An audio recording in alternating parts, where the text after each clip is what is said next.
Howdy, how's it going? Welcome back, or howdy if you're new. Today we are so back. I told you guys I was going to bring some OG Ally content back on the channel, and today is that day.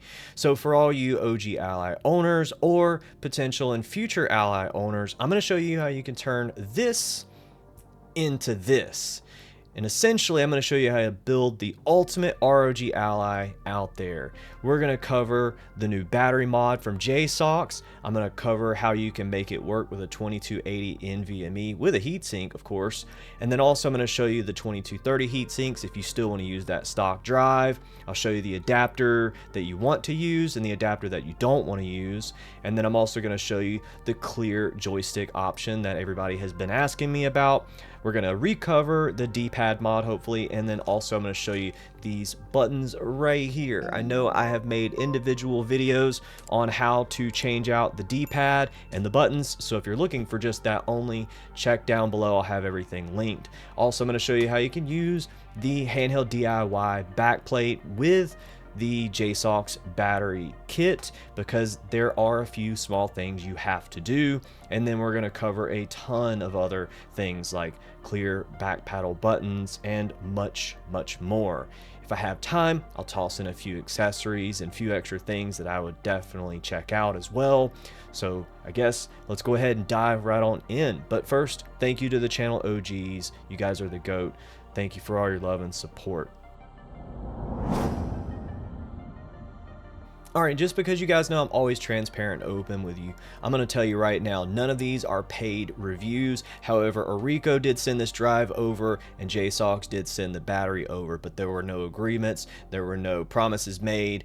I basically told them I would eventually put it in a video, and today is that day. So let's go ahead and get started. So the first thing you're going to want to do is turn your Ally off, of course. Save everything, get everything downloaded that you need to. We're going to upgrade everything right now.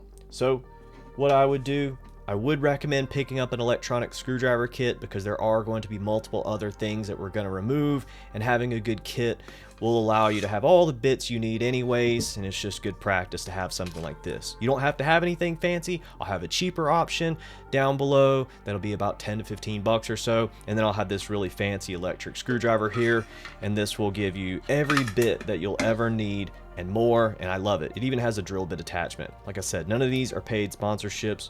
These are just products that I really like and I use in my everyday life. Having a good strong magnetic tip makes getting these screws out also a lot easier too. Sometimes these screws don't want to come out as easy, so if you ever get one and it doesn't want to come out, just be careful. You could tip it over like that and give it a little tap, and it'll come out the rest of the way.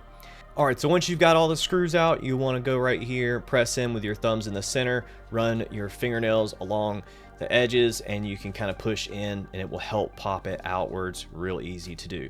Now if you want to use the stock backplate for whatever reason with the battery kit, what you're going to need to do is to take the clippers that are included in the JSAUX kit, and you're going to clip out all of this stuff right here. This backplate is completely smooth on the inside, and then you can also see right here it's smooth as well. So for the handheld DIY one, there will be a little clip that's right here along the top, and you'll need to basically come in here like this and clip it out. I've already done that. I also already clearanced out this section and this section here, and I made sure it's all smooth over here, so this will fit now. And you want to make sure that no rough or sharp edges, and it's cut down as flush as humanly possible. You'll also have to remove the kickstand. Unfortunately, the screws on it do put a little bit more pressure than I like to see. So for now, my best recommendation is to remove the kickstand. You could put a little sticker over it if you like. That's the way I would go. As far as the back paddle buttons go, you will have to transfer your old ones over to your new backplate, or if you're reusing your backplate, I guess you don't have to, but if you want to use the JSAUX backplate that's included, you can transfer everything over. It is very simple to do that. There's a screw for the back paddle button, remove it, there's a spring underneath it, transfer everything over. When you put it back together, do not over tighten it. Don't tighten it until it stops. You only want to get the threads started a little bit, put it back together, check the clearances. If you go too tight, your back paddle buttons will not work. The other thing is with changing these triggers out, you want to press in just a little bit here, and then as you're unscrewing it, it won't just flop out everywhere. So let's go ahead and get these removed. And as you see, it just flicked upwards. So yeah, right there, little spring-loaded doohickey here. When you're putting it back together, make sure that you're paying attention to where it's going. It'll be a little bit easier to do this while I'm not staring at the camera, but essentially you take your thumb, make sure that's pinched in there just right, and then you put the screws back on the exact same way they came off. Another pro tip is when you're tightening up screws, do them by hand. Don't use the electric part to tighten them, or you might strip them out if you're not extremely experienced with screwing, I guess. No pun intended.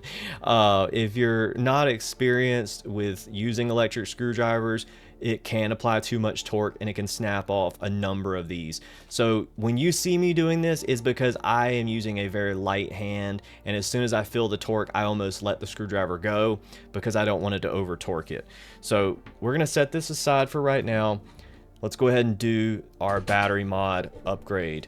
Now the cool thing about the JSAUX kit, by the way, it is actually shielded with a solid metal shield right here, which I really like. There are other options out there, maybe even for less money, but they are not near as safe for several reasons. I've already seen some of them puff up and swell up, and that's just not safe.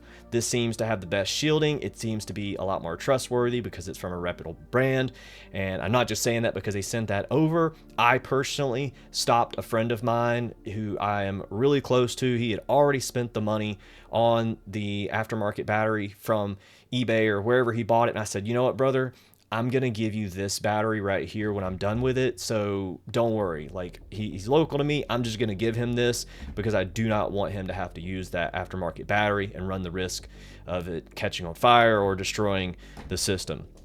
Now they also do give you a heatsink, which is really cool. Comes with thermal pads, but we will not be using this because we're gonna upgrade to the 2280.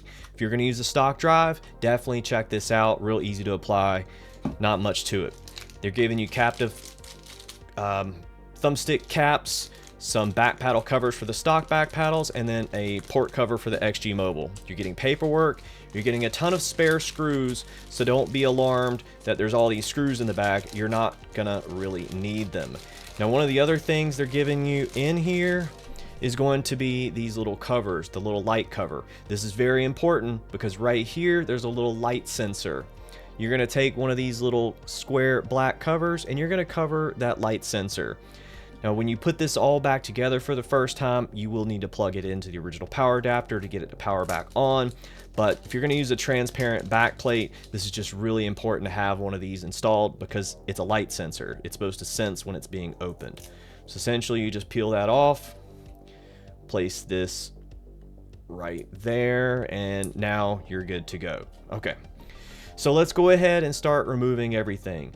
The battery latch right here. This is pretty easy to remove, but sometimes it does throw people for a little bit of a struggle. So don't be on the struggle bus. Just take your time. You can take this little plastic pry tool right here, and you see it where it clicked up. Sometimes putting it back down. There you go. So when you're taking it on and off, that's how I recommend doing it. Just be careful not to break any of these components up here. Once you've done that, you can come in here and use the other side to pop that side of the battery out, and then you can come over here and pop that side out just like that. It makes getting the battery out real simple. So now that that's unplugged, the next thing we're gonna do is we're gonna unlatch our connector cable, which connects both of these joysticks. We can use the same pry tool, or you can use your fingernail. I like to use my fingernail because I have a little bit more control over it. You basically just flip it down like a light switch. There you go. Flip it down like a light switch. Pull that down like so. Same thing over here. flip it down like a light switch, and you pull that out. So now you can set your battery, or not battery, but your joystick connector aside. This basically just lets them communicate a little bit better, I believe. So that is what you need to do for that. Pretty easy. Now let's go ahead and remove our battery. Remember to put all your screws where you can remember where they came out of. But like I said, there's timestamps below for everything. So now you're going to remove the battery just like that. Set this in a safe location, put it back in the box, whatever you want to do with it. Just don't throw it in the trash. I would strongly recommend keeping this just in the event that you ever need it. So one thing that you will need to do right here is this is a foam little spacer. I cut mine in half. I know it says to remove this, but I wanted to create a little bit of space between the RAM and the back of the battery so they don't, you know, share heat sources and just keep heating each other up or whatever. That is probably safe to do per their recommendations, but this, in my opinion, is safer. It's just barely enough to give it a little bit more of a gap. I've even seen some people 3D print a spacer for this, but yeah, you need to keep note of that. Now, to get the battery to drop in here flush, you're going to come right here and you're going to trim this little piece right here. I'll try to show you a before and after, but this little piece right here, I trimmed out, and then over here, I trimmed that out also. Just be careful not to cut anything cable-wise or anything like that. So those are the only two parts of the chassis that you'll need to cut. So you want to make sure that you cut that in half. You don't have to, but like I said, that's the way I did it right here. Now over here, you can see I have some metal foil tape. I flattened out the battery cable, and the reason I did that is it makes installing a 2280 a lot easier. So I also removed the little heat shrink tubing that was around it, making it more round and cylindrical. I used a razor blade and cut that so I could get it as flat to the battery as possible. This is going to make the installation so much easier and safer, in my opinion, as long as you don't nick one of these cables. The other huge safety thing for me is when you do put this battery in here and you do use a 2280 adapter, it gets that drive rubbing the cable itself. So over time, who knows, it could eventually rub through a cable, and this is just an extra layer of security that I wanted to do to make it just seem a little bit more secure. So there's that. You're going to basically put everything back together in the reverse order if this is the only mod that you're doing, but we're going to actually take it a little step further because we're going to do a lot more here. So now let's go ahead and remove our joysticks, because we're now going to show you how you can change out for tighter Hall effect sticks, and you can also change out to those clear transparent sticks as well. Got 4 screws over here. All right, and now you're gonna have 2 ribbon cables that you'll want to undo. You've got this one in the middle here, and then you've got this tiny one up here. To get the tiny one, you got to be real careful, because I have seen people break this little switch off, but flick it down like a light switch. I don't know if you can see that, but I flicked it down, and then you can just gently pull that like so. Over here, you're going to flip this one to the left, but we're going to bring it just like this so it'll be easier for us to flick it down like a light switch. Flick it down like a light switch. And now we can pull that cable out just like that. Real easy. It's not hard. Then you're going to take your finger and you're going to push a little bit there. And then you're going to take your finger here, pull, and you're going to just wiggle it just a little bit. You're going to wiggle it out, and now you have removed your joystick. It's going to be the same over on the other side, but a little bit different. One step different anyways. Now, if you want to remove these thumbstick caps, they just come off real easy. And if this is the only mod you're doing, you just place it right back on the way it came off. Now, if you're wondering, where do you get these? Well, unfortunately, you do have to 3D print these, which I'm going to be showing some really cool 3D printer options that are extremely affordable in an upcoming video. But there are services that you can submit this file to, and you can have them print you out some. I would strongly recommend using PETG type filament, not PLA or PLA+. It has to be ETG, or you could use TPU, which will give you a rubbery type finish, but the PETG just is a little bit more durable. Now if you want to change out to Hall effect, tighter Hall effect sticks like these right here, there's a screw here and then a screw here and then a flipper switch. You flip that down, undo the screws, you pull it out, you replace it real easy. Alright, so if you're not planning to do the D-pad and the button mod, essentially you'll just start putting everything back together in the reverse order. And if you want to do the NVMe mod, skip ahead to this timestamp right here and it will skip the process for doing those button and D-pad mods. Let's go ahead and show you what you have to do to get those buttons and D-pad out. It's not hard, but it is a little on the scary side for some people because you have to remove the motherboard, but don't be afraid, don't be intimidated. It's not that bad, I can assure you. I've done it a bunch and I've seen it done a bunch, but as they always say, no risk, no reward. So there is a small risk, but only if you just start going in there like crazy and you're not following instructions and you don't take your time. Alright, so remember, flick it down like a light switch. It's going to stop like halfway. It doesn't go down all the way, but then you're going to slowly work this up. Now you see that blue little piece of tape thing? You be careful because sometimes you have to guide it down in its hole a little bit because it can get stuck and start pulling on itself and it might rip it out of this RGB ring right here. So just be careful when you remove your joystick modules. Once your joystick module is removed, take the old cap off, put the new cap on, and we're going to set this aside. Make sure it's pushed down all the way. We're going to set that aside because now we're going even deeper. Yeah, here we go, boys. Here's where we separate the weak from the brave. So right here, you've got a fan screw. Go ahead and remove that. You're learning so many important things. And I'm so proud of you. There's the fan screw right here. Now, this part you have to be a little careful with. There's some tape up here at the top. This one's already been removed before, so it should be pretty easy, but you might need to peel it or kind of like lift it up a little bit to allow you to get that fan off of there. But there you go. Now I've got the fan off of there.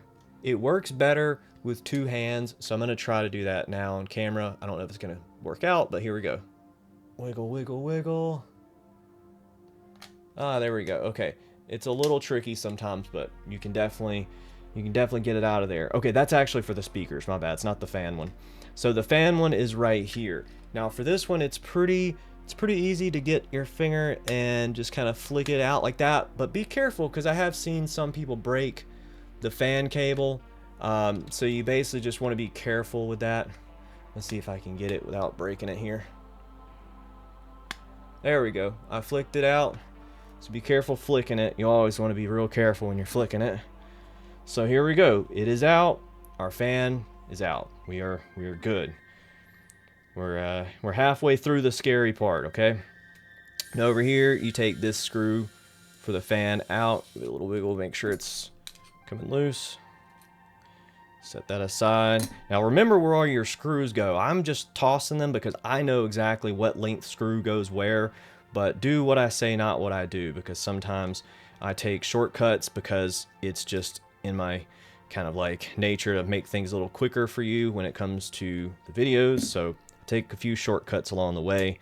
But if there's something that you have a question about or you're a little concerned or scared about, definitely don't hesitate to ask me. I'll be happy.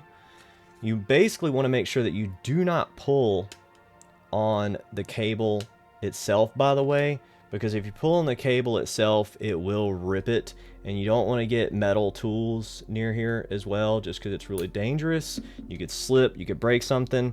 So I'm going to just come over here and try to get my two fingernails the best I can, and there we go. I got it loose out of there. Now you don't really have to take these fans off, I guess you could just leave them dangling, but I do it just because it makes it easier for me. So now the next step right here is you take this little piece of tape up, you can set that aside You don't have to put it back, but it does help make it easier. Now you've got these two little Wi-Fi antennas right here. Remember, white over here on this side and the black one over here on this side. You could take your little plastic pry tool right here and just kind of wedge it under there like that, and it'll come right up. So camera didn't focus too well for that, so hopefully I can get this one. There you go, just like that. So now we've got our Wi-Fi antenna off. Now the next step, flip out right here, you flip up like a light switch, take your cable, and you should be able to just pull it down just like that. Be careful because it is like glued on or attached down here to the screen, so you could just slide it down there like that, and that'll help you get out the screen cable. So now the next step is you're going to be removing all of these screws along the outside. Everywhere there's a white arrow, that is where these screws are, so you can remember exactly where a screw went. So essentially, if you see a white arrow when you're putting it all back together, that's where the screws are going to go. So let's go ahead and remove those quickly.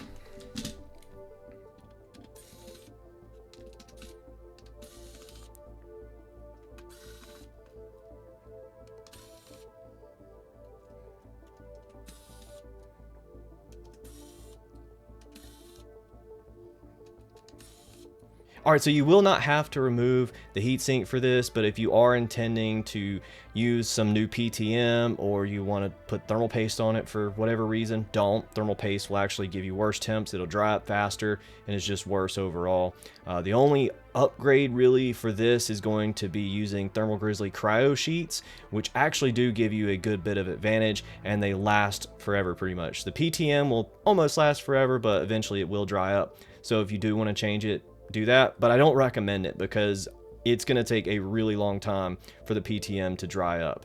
So the next thing you're going to look for is up here at the top. This is the power button connector, and essentially it's pretty easy to undo as well. See if I can get a good angle. You're going to take the pry tool and just kind of pull up like that, and when you're putting it back together, be very, very, very careful that you have it lined up properly.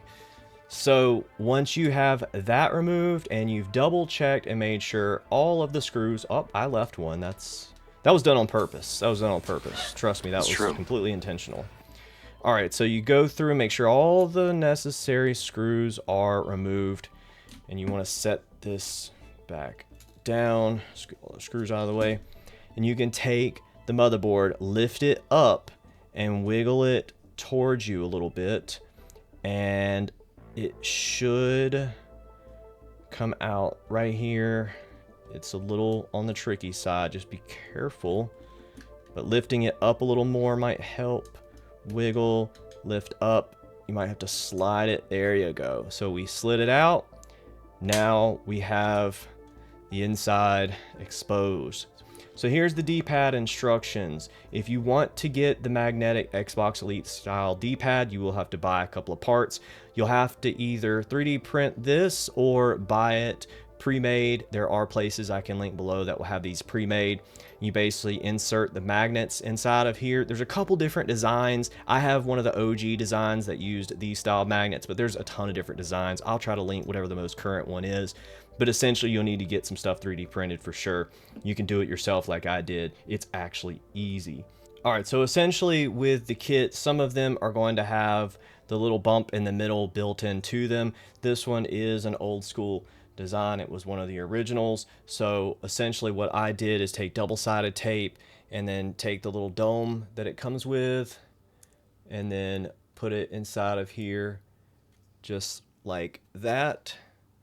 And this gives it a nice little pivot point. So when it's sitting up just like that, it pivots around in a circle. Now let's go ahead and change out our abxy buttons. Now you can get these from the link below. None of these, like I said, were paid reviews or anything like that. These I did buy with my own money. A few moments later.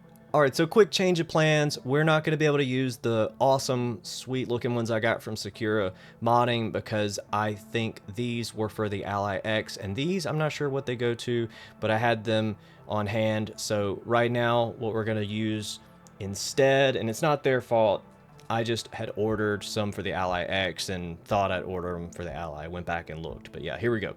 So these are 3D printed right here. I did these with a Bambu Labs A1 Mini, but you can use any printer you want. I would highly recommend using the smallest nozzle possible. I'll have some tips for you if you want. Drop in the comments, I'll tell you what I would use, but make sure you use either PETG, or if you're gonna use a resin printer, use some type of transparent resin. That would give you the best results possible using a resin printer. I printed these with a Bambu Labs with just a 0.2 nozzle, and they turned out just fine. So let's go ahead and pop these in here. These will go in a lot easier now that I don't have to fiddle with that. They slot in here just one direction, so it should be pretty easy to find out exactly where they need to line up at. So the D-pad is so simple. The D-pad, you just line it up where it needs to go. Shapes are hard, man. Man, it dang old complicated, you know, man. It's like a dang old Rubik's Cube, man. You like talking about it, blue, red, man, then you get to one side and then you like messed up the other side, man. Okay, now that you've got all your buttons in place, so let's go ahead and put this back in. Now remember, you're gonna start it up top and wiggle it into place. Also make sure that your power button does not go under the board. I would probably work in this left side first. Kind of wiggle that under there. Just give it gentle wiggles.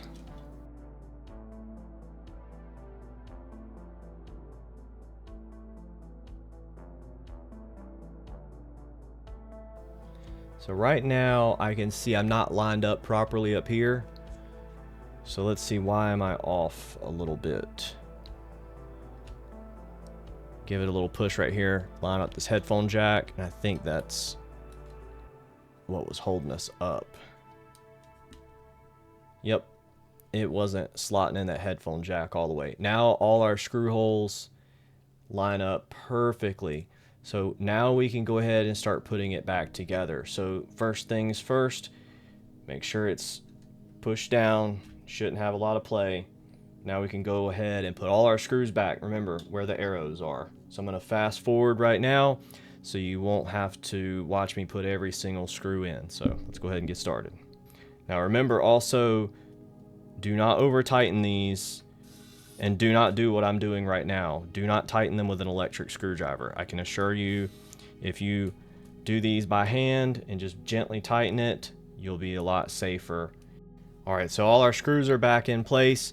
So now we're going to connect everything back up in the reverse order. So the first thing we should do is to attach the screen cable, which we're going to slot in here, wiggle it up, make sure it's pushed, and flip the lever back down. Make sure you run your finger over these types of flipper switches to just double check and make sure it's pushed up all the way. So now we're going to take our Wi-Fi antenna. Now this one can be a little tricky, but you remember the white side is on the outside.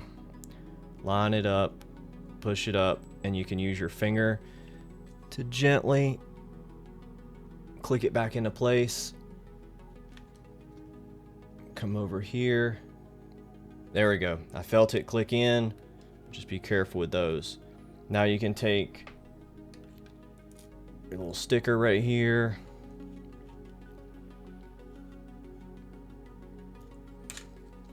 Place those down there like that. Now the next step is going to be to connect the fans and the speakers. So go ahead and connect the speakers. You just push in on both sides. This would be a good time to go ahead and clean your fans out. Definitely make sure you get like a little toothbrush or some type of bristle brush and clean these fans. These are going to be really dusty. You can take the opportunity to clean inside your fan grills and all that good stuff. Make sure those are clean. Alright, so when you're putting it back together, make sure that you've got the gold pen side facing up. You're gonna slide this in like so, give it a little wiggle, it'll find its home, and then you can come in here with your thumb and just press it down and just make sure that it's clicked in there good. Be careful with the fan connector, you don't want to break it. Make sure that you didn't damage your thermal pads. You're gonna put this back under here like so. Wiggle that into place. There's a little piece of foam right there that's got to go over that little MOSFET, and that'll allow it to wiggle into place. Perfect. So I can take this piece of tape, push that back down. I can take my fan screw for this side. Don't tighten it down super tight, but get it most of the way there. And then once we put this one on, then we'll go ahead and tighten it up. You want them to be pretty even. There you go. Give it a little push. Wiggle that back in. There you go. There's a little hole where that's going to reference. That's how you know it's slotted in place.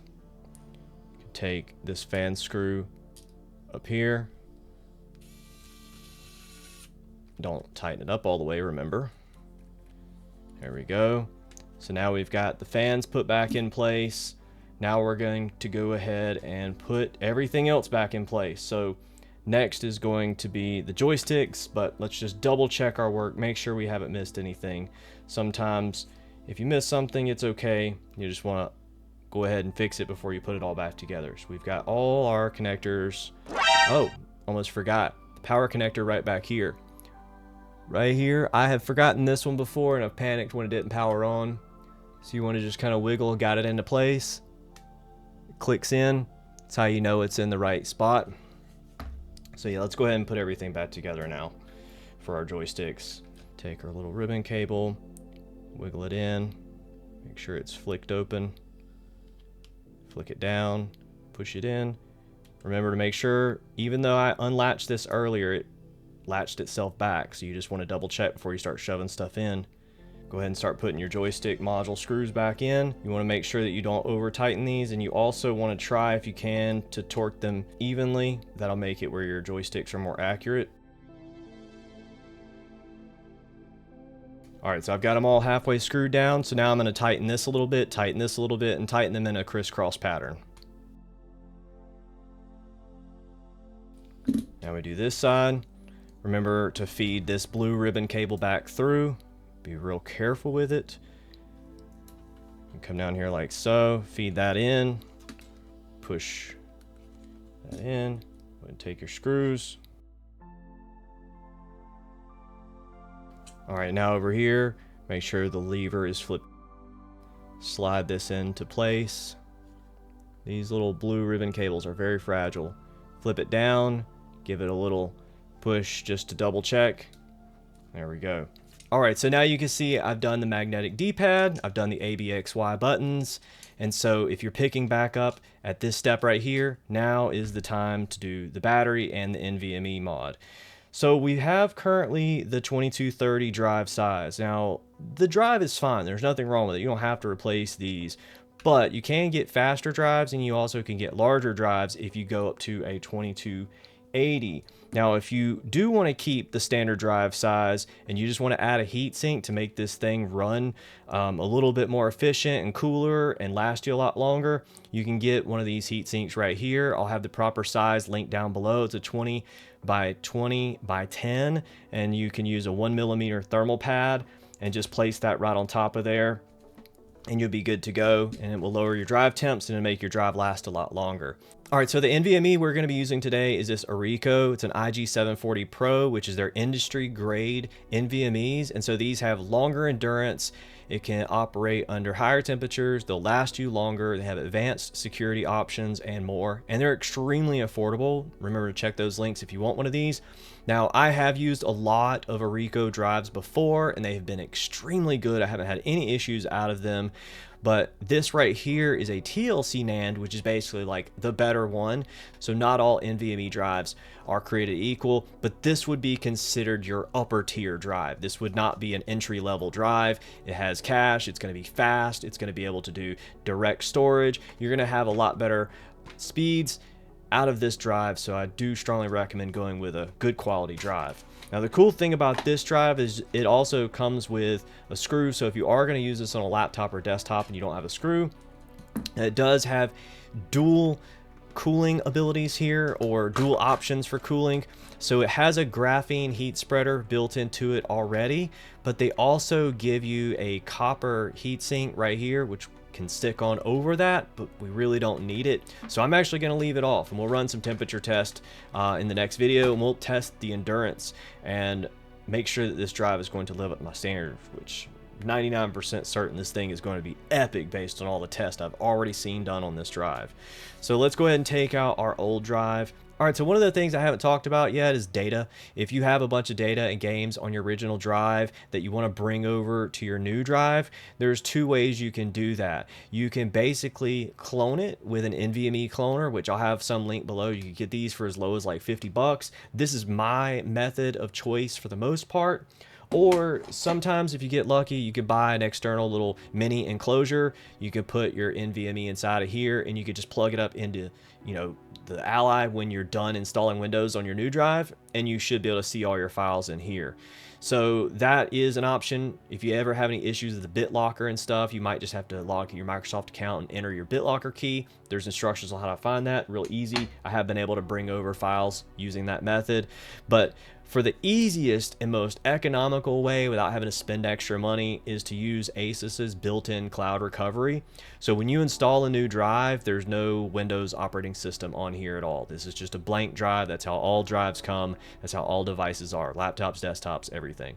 So you'll have to go into the BIOS, which it will boot to automatically, and you can hit Y for advanced and then hit cloud recovery options, and it will download Windows from the internet onto this drive with all the software, with all the drivers, everything configured, so you can just plug and play and go. Real simple. I'll show you how to do it at the end of the video. So now remember, I don't know if I showed you this already, but this little foam insert, you basically just cut in half and you place it right back on there. So let's go ahead and put the adapter in here for our 2280. So if you're going to run a 2280 the proper way, you do need to have an adapter. You can get these one-piece adapters. I have seen people make these fit, but it is a little bit more tricky to fit. What I would recommend doing is getting one of these dual-piece adapters right here, and then getting a little washer. Like I used a little rubber washer that I found laying in a toolbox. I don't know the exact size. I'll try to put measurements down below. If you want to get one of these from a hardware store, I'm sure you can find them. You're going to place that washer right on top of here, and this right here is going to hold the drive down. It comes with it. You don't need to print one of these, but I did print one of these myself. I'll leave links below for that. This will hold the drive in a lot better. So let me go ahead and show you how to install the NVMe adapter. You slide that in here like so, and then your washer is up underneath. Use the original Ally screw, not the one that's included in the drive. Some drives don't even come with screws. That's another huge bonus. So you're going to just essentially give this a few turns. You do not want to tighten this thing down all the way, because for this installation we need a little bit of wiggle room for it to fit just right. So for the installation, I'm going to be using the NVMe holder downer thingy, SSD holder, and when you put it in here like this, you're gonna wiggle it in until it clicks into place, and that screw will go in right over top here and hold it into place. But first we need to put in our battery, and I may or may not have shown you this already, but I took off the heat shrink for the battery cable and I flattened it all out, and I used some metal foil tape to flatten this thing out to make it as safe as possible. That way I don't get any friction rubbing from the NVMe onto here, and it keeps the heat away from it as well. So we can go ahead and drop this in here now. Now you're going to put all your screws back on. Take this screw over here, pop that side in. You can go ahead and tighten this side down check it. Don't over tighten it, just hand tight, barely hand tight. Couple finger tight, it's good to go. So now you're gonna take your battery cable right here and you're gonna bend it around, and there you go. Pop right back into place. Press on both sides, roll your finger around, and you can slide that metal clip down real easy. If it doesn't slide down easy, you need to check it again. So you should be able to just slide it right in there really easy. You sure about that? You sure about that? Give it a little click. Then you should be able to take, so here we go. This might actually be a little bit of a problem, but it should be okay. So that's the issue with this. This side right here is hitting the battery. Now, if I used the regular little black clip that it came with, it would probably work a little bit better, but I'm actually going to just get around that a little bit by cutting it right here. There we go. Now, if you also wiggle up a little bit right here with your thumb, you can get a little bit more wiggle room in here. And there we go. Look at that fitment. That is absolutely perfect. Now, you're also probably wondering, well, can I fit NVMe drives with built-in heat sinks into here? And the answer is yes, but if it has an NVMe heatsink that curves around it, basically, it's going to make it a lot more difficult. Also, if it's a double-sided NVMe, it also might be a little bit more difficult, and I would recommend putting some heat shielding underneath here to block the heat from coming up from the heatsink. And I would recommend, if you can, find a single-sided drive. Basically, this is a single-sided drive where there's no memory on the bottom side. This is a double-sided drive because there is memory on the bottom here. These are going to run a lot hotter, so you can put that in here, and I'll show you that it will slot into place. But that memory is pretty much touching this heatsink right here, and it's going to get those NVMe memory temps up way too high for me to feel comfortable with it. There we go. Screws in place. It's locked in. It's not going anywhere. Lock in, chat. Okay, so we've got all our screws in place. Let's go ahead and give these a final snug. I just had loosely sat those in there. So our battery is sitting in there flat.